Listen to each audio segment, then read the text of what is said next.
Hello दोस्तों, हिमाचल हिल study में आपका स्वागत है।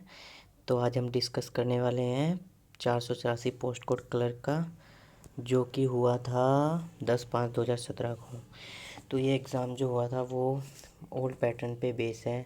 मतलब कि उस टाइम जो क्वेश्चनों की संख्या होती थी वो 200 होती थी, लेकिन अब 170 है।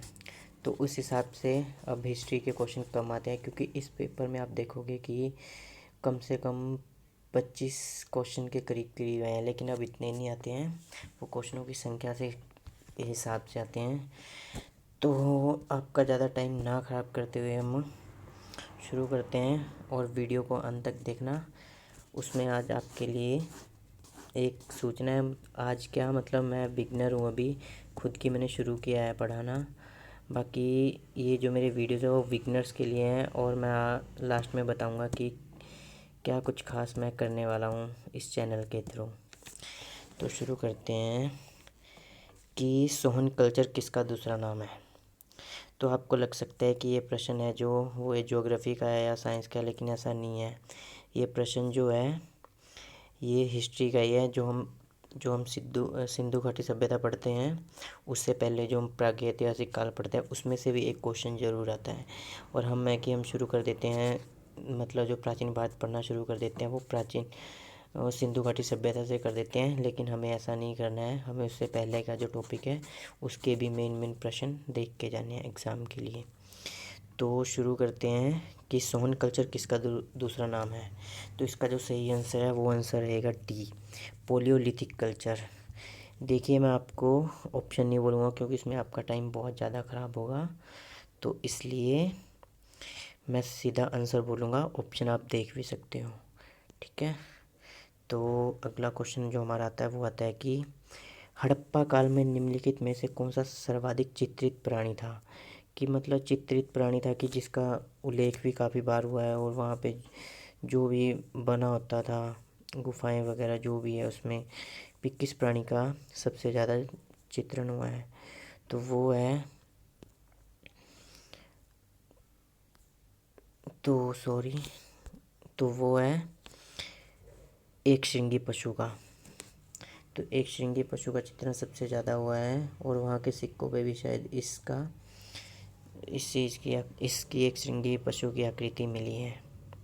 तो माफ़ करना, ये मेरा पहला वीडियो है, मैं थोड़ा इधर उधर निकल जाता हूँ, बोलने में होता है सभी के साथ शुरू। थोड़ा इग्नोर करें, धीरे धीरे सब ठीक हो जाएगा। और हमारा अगला क्वेश्चन है कि 10 राजन क्या है। तो 10 राजन वास, कि 10 राजन ये 10 राजाओं का युद्ध था, ठीक है। ये वैदिक सभ्यता से क्वेश्चन आया हुआ है, और इससे अगले वाला भी वैदिक सभ्यता से ही होगा। तो अगला क्वेश्चन, उपनिषद पुस्तकें हैं। तो जो उपनिषद पुस्तकें हैं वो जो पुस्तकें हैं वो दर्शन शास्त्र की हैं, ठीक है। और जैन धर्म की पवित्र पुस्तकों को क्या कहते हैं। क्वेश्चन नंबर 113 कि जैन धर्म की पवित्र पुस्तकों को क्या, अच्छा सॉरी, 112 करना है। तो जो जैन धर्म पाटलिपुत्र की स्थापना किसने की थी। तो जो मतलब इसकी official as per official answer की के हिसाब से इसका क्वेश्चन बिंबिसार दिया है, लेकिन इसका आंसर जो बिंबिसार नहीं है वो है उज्जैन, कि उज्जैन ने ही पाटलिपुत्र की स्थापना करी थी। और क्वेश्चन 113 कि जैन धर्म की पवित्र पुस्तकों को क्या कहते हैं। तो इन्हें अंग कहते हैं। याद रखना है, जैन धर्म की पुस्तकों को भी और बौद्ध धर्म की पुस्तकों को भी, ठीक है। तो इन्हें जैन धर्म की पुस्तकों को अंग कहते हैं। और हमारा अगला क्वेश्चन है कि गंधार कला शैली अस्तित्व में आई। तो देखिए कि जो जैन धर्म है और बुद्ध धर्म है, इन दोनों टॉपिक में से एक एक क्वेश्चन तो ज़रूर पूछा जाता है, चाहे कोई भी एग्ज़ाम हो। तो इसका जो क्वेश्चन 114 का आंसर है वो है महायान संप्रदाय। ये बौद्ध धर्म के ही दो संप्रदाय थे, हीनयान और महायान। बौद्ध धर्म दो संप्रदायों में बंट गया था, हीनयान और संप्रदाय में और महायान संप्रदाय में।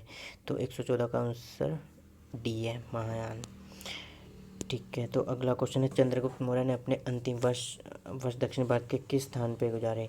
अंतिम वर्ष इन्होंने चंद्रगुप्त मौर्य ने श्रवणबेलगोला में गुजारे थे, और यहीं पे इनकी मृत्यु हुई थी। तो चलिए आगे बढ़ते हैं। अशोक द्वारा प्रचारित धम्म था। अशोक द्वारा जो प्रचारित धर्म था वो बौद्ध धर्म के सिद्धांत थे, क्योंकि अशोक था वो बौद्ध धर्म का बहुत ही बड़ा अनुयायी था, तो इसने इसी से रिलेटेड ये सिद्धांत प्रतिपादित किए थे। तो अब क्वेश्चन 117 है, तो 117 क्वेश्चन है, तो सातवाहनों की राजधानी यहाँ पर स्थित है। तो जो सातवाहनों की राजधानी थी वो जो सातवाहनों की राजधानी थी वो है दंती दुर्ग। ऑप्शन सी इसका राइट आंसर है। और जो सातवाहन जो साम्राज्य था उसकी जो खोज करी थी वो सिमुक ने करी थी। यह प्रश्न भी पूछा जाता है। और 118 क्वेश्चन है, शून्य की खोज किसने की थी। ये तो सबको पता होगा कि शून्य की खोज आर्यभट्ट ने करी थी, लेकिन जो इसका एज ए ऑफिशियल आंसर की जो इसका आंसर है वो इन्होंने दिया ऑप्शन डी, जो कि गलत है। तो हमें अपने हिसाब से देखना है, क्योंकि गलती तो किसी से भी हो सकती है, और वैसे भी ये पुराना पेपर है, आजकल गलतियाँ इतनी नहीं होती है। ठीक है। तो भारत में स्वर्ण सिक्कों को जारी करने वाला प्रथम राजा कौन था। तो इसका भी इन्होंने आंसर ऑफिशियल आंसर की में सी दिया है, जो कि सी नहीं है, इंडो ग्रीक है। इसका जो आंसर है वो इंडो ग्रीक है, इंडो ग्रीक ही होना चाहिए था। ठीक है। चरक किसके दरबार के सुप्रसिद्ध औषधि थे। तो जो चरक थे वो कनिष्क के दरबार के प्रसिद्ध औषध शास्त्री थे। ऐसा नहीं है कि मुझे इनके बारे में कुछ नहीं पता है, मुझे इनके बारे में बहुत नॉलेज है, लेकिन मैं वीडियो के अंत में बताऊंगा कि मैं क्या करने वाला हूँ। ये बस एक छोटा सा मैं वीडियो बना के आप सबको कुछ इन्फॉर्मेशन देना चाहता हूँ। क्वेश्चन नंबर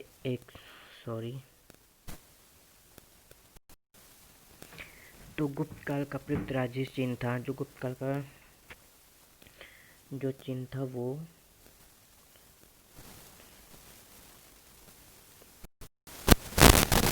तो गुप्त काल द्वारा प्रयुक्त राजसी चिन्ह था वो था इनका ऑप्शन नंबर ए, गरुड़। और हर्षचरित्र किसने लिखी थी। तो कवि थे, उन्होंने हर्षचरित्र लिखी थी।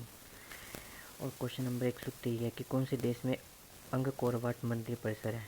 तो देखिए जो इसका आंसर है वो ऑफिशियल आंसर की में कंपूचिया दिया गया है, लेकिन इसका जो आंसर है वो कंबोडिया है।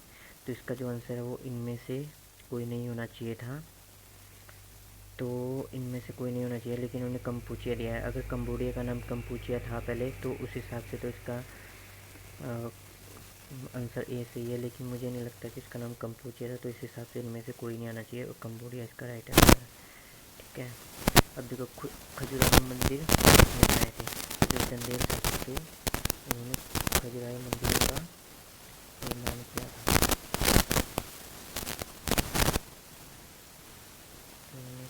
चंदेल शासक ने खजुराहो मंदिर बनाया। किसके दर्शन शास्त्र को अद्वैत कहते हैं। तो शंकराचार्य के दर्शन को अद्वैत कहते हैं। तो लोधी मत की स्थापना किसने की थी। तो जो लोधी मत है इसकी स्थापना बहलोल लोधी ने करी थी। तो किस सुप्रसिद्ध शासक ने कुतुबमिनीर का काम पूर्ण करवाया था। तो जो देखो इसका काम शुरू करवाया था वो कुतुबुद्दीन ऐबक ने करवाया था, लेकिन जो पूरा किया था वो इल्तुतमिश ने किया था। तो अगर आप उसके आंसर की देखोगे तो उस हिसाब से जो इसका आंसर दिया है वो दिया है सी, कुतुबुद्दीन ऐबक, लेकिन वो आंसर सही नहीं है। ठीक है। पता नहीं मुझे इसमें मिस्टेक क्या करनी है। और उसके बाद क्वेश्चन नंबर 128 दिन का झोंपड़ा क्या है। तो 28 दिन का झोंपड़ा ये मस्जिद है जिसका निर्माण करवाया था कुतुबुद्दीन ऐबक ने ही। तो इसका जो राइट आंसर है वो है सी। ठीक है। तो इनमें से किस गुरु ने गुरुलिपि का आविष्कार किया था। तो जो जो सिख धर्म था उससे क्वेश्चन आया। तो गुरु अंगद थे। आपको पता है कि सिखों के 10 गुरु थे, और जो 10वें गुरु थे वो गुरु गोविंद सिंह जी थे। ठीक है। और अगला क्वेश्चन करते हैं कि कबीर किसके शिष्य थे। तो जो कबीर थे वो रामानंद के शिष्य थे। और भक्ति आंदोलन का प्रारंभ किसने किया था। तो भक्ति आंदोलन का प्रारंभ संतों ने किया था। ठीक है। क्वेश्चन 100 अकबर ने दीन ए इलाही की स्थापना किस वर्ष की थी। तो जो अकबर ने दीन ए इलाही की स्थापना करी थी वो 1582 की थी। अकबर से क्वेश्चन जरूर आता है। इनमें से किस खादान से सुप्रसिद्ध कोहिनूर हीरा प्राप्त हुआ था। तो जो गोलकुंडा की खान है वहाँ से आज भी हीरे मतलब गिने चुने ही हमारे इंडिया में इनकी हीरे की खानें हैं, तो गोलकुंडा की जो खानें हैं वहीं से कोहिनूर हीरा प्राप्त हुआ था और आज भी यहाँ से हीरा निकाला जाता है। ठीक है, तो किसके शासनकाल के दौरान जजिया फिर से लागू हुआ था? तो जो औरंगजेब है, तो इनके शासनकाल में जो जजिया वो फिर से लागू हुआ था। सॉरी। तो जो मैं आपको बता दूं कि जो जजिया कर है, ये जजिया फिर से लागू, इन्होंने जजिया लिखा है। जजिया जो एक कर है जो कि गैर मुस्लिम कर है, कि जो हिंदुओं से लिया जाता था, बौद्धों से लिया जाता था, लेकिन इससे पंडित ब्राह्मण थे जो, और बच्चे स्त्रियां, ये सब इस कर से मुक्त थी। तो जो सबसे पहले जो हमारे भारत में शुरू किया था वो किया था मोहम्मद बिन कासिम ने, अरबों के आक्रमण के समय 712 ईस्वी में। ठीक है, तो आखिर मैं इस पे एक सेपरेट वीडियो बनाऊंगा जजिया कर पे, कि किसने शुरू किया था, किसने बंद किया, किसने ब्राह्मणों पे लगाया, किसने मुसलमानों से भी वसूला था, किसने हिंदुओं से नहीं वसूला था। सब पे एक सेपरेट वीडियो बनाऊंगा आगे चल के। तो चलो अभी आगे क्वेश्चन देखते हैं। तीसरी बाजी को दंड देने के लिए बीजापुर के किस शासक ने किसे भेजा था? तो जो अभिषेक था उसे भेजा था। देखो कि जो मराठा उत्कर्ष है, इससे भी प्रश्न बनता है। मैं लास्ट वीडियो में आपकी प्रॉब्लम सॉल्व करूँगा, कि मतलब कुछ ना कुछ आप लोगों के लिए करूँगा। मैं अपना एक्सपीरियंस शेयर करूँगा जो मेरे पास है 3-4 साल का। ज़्यादा नहीं मैं कहता, लेकिन 3-4 साल का है। कि किसने, क्वेश्चन 136 है कि किसने बीजापुर में सुप्रसिद्ध गोल गुम्बद बनाया था? तो जो मोहम्मद आदिल शाह था, इन्होंने बनाया था। ये जो क्वेश्चन आया है, ये आपने सुना होगा, विजयनगर साम्राज्य और ब्राह्मण साम्राज्य। तो इसमें से जो ब्राह्मण साम्राज्य था वो बाद में 4 उसमें बंट गया था, स्वतंत्र राज्यों में बंट गया था। उससे 4 स्वतंत्र राज्य में स्वतंत्र हो गए थे, उससे 4 ब्राह्मणी साम्राज्य के पतन के बाद। तो उसमें से ही बीजापुर भी एक था। तो बीजापुर की जो स्थापना करी थी मोहम्मद आदिल शाह ने करी थी। और मैं आपको एक चीज़ और बता दूं कि जो गोल गुंबद है, ये बहुत बड़ा गोल गुंबद है, और ये मोहम्मद आदिल शाह ने ही बनाया था। और ये मोहम्मद आदिल शाह को इसी में दफनाया गया था, इसी मकबरे में। जो मकबरे के ऊपर बना होता है ना, मतलब मंदिर टाइप, उसे बोलते हैं गुंबद। ठीक है, तो ये मोहम्मद आदिल शाह के द्वारा बनाया गया था और इसका ही ये मकबरा है, और ये मतलब सबसे बड़े गोल गुंबदों में आता है। ठीक है, तो एक क्वेश्चन 137 करते हैं। किसके आधिपत्य के अंतर्गत ब्रिटिश सैन्य के साथ युद्ध में टीपू सुल्तान की मृत्यु हुई थी? तो लॉर्ड वेलजली के साथ। ये बहुत इंपॉर्टेंट क्वेश्चन है। मतलब इम्पोर्टेंट तो सारे हैं, घुमा के कभी ना कभी पूछे जाएंगे। जैसे 2017 में हुआ था एग्ज़ाम, तो ये 21 में, 22 में, 23 में, इनमें से क्वेश्चन रिपीट हो ही जाएंगे। ऐसा नहीं है क्वेश्चन रिपीट नहीं होते, किसी न किसी एग्ज़ाम में क्वेश्चन रिपीट होते रहते हैं। तो क्वेश्चन 138, स्थायी बंदोबस्त किसका लक्षण था? तो जो स्थायी बंदोबस्त वो लक्षण था वो था जमींदारी व्यवस्था का, क्योंकि जमींदारी व्यवस्था के थ्रू, जमींदारी व्यवस्था को स्थायी बंदोबस्त भी कहते हैं, तो इसलिए इसी का लक्षण था जमींदारी व्यवस्था का। इसके मतलब इस व्यवस्था के द्वारा जो मतलब जो बंदोबस्त किया गया था, तो वो हमेशा के लिए स्थायी कर दिया गया था, इसलिए जो इसका आंसर है वो ऑप्शन रहेगा सी। ठीक है, अगला क्वेश्चन करते हैं कि आर्य समाज ने किसकी आलोचना की? तो जो आर्य समाज था, इसने जो आलोचना की थी वो करी थी बाल विवाह की भी, मूर्ति पूजा की भी, विदेश यात्रा पर निषेध। तो उपयुक्त सभी की इन्होंने करी थी इस समाज ने। ठीक है, मैं आपको बता दूंगा कि इस समाज की कितने किस तरीके से सब थी। बाकी हमारे एनालिसिस करना है इस वीडियो में कि थोड़ा कि एग्ज़ाम में कहाँ से पूछते हैं, किस तरह से पूछते हैं, ये बहुत ज़रूरी है। जितना पता है सब लोगों। कुका आंदोलन किसने शुरू किया था? तो जो कुका आंदोलन था ये गुरु राम सिंह ने शुरू किया था। ठीक है, इन सब के बारे में भी अच्छे से बताऊंगा। जो हमारा सेक्शन है वो पूरा था। जो मैं आपको इन्फॉर्मेशन देनी थी वो ये देनी थी कि मैं एक कोर्स शुरू करने वाला हूँ बिल्कुल फ्री।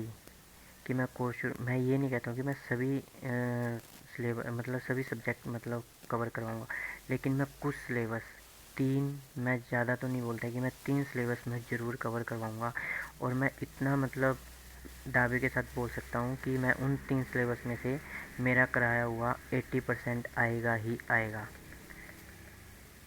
मैं अपने एक्सपीरियंस के साथ बोल रहा हूँ कि उसमें से, लेकिन ये है कि मेहनत मुझे ही नहीं तुम्हें भी करनी चाहिए। मैं मेहनत खूब करूँगा, बस इतना है कि मतलब आप सबको जो भी मेरा वीडियो देखेंगे, आप सबको मेरा चैनल सब्सक्राइब करना और मेरे साथ जुड़ना है और मुझे मोटिवेट करना है।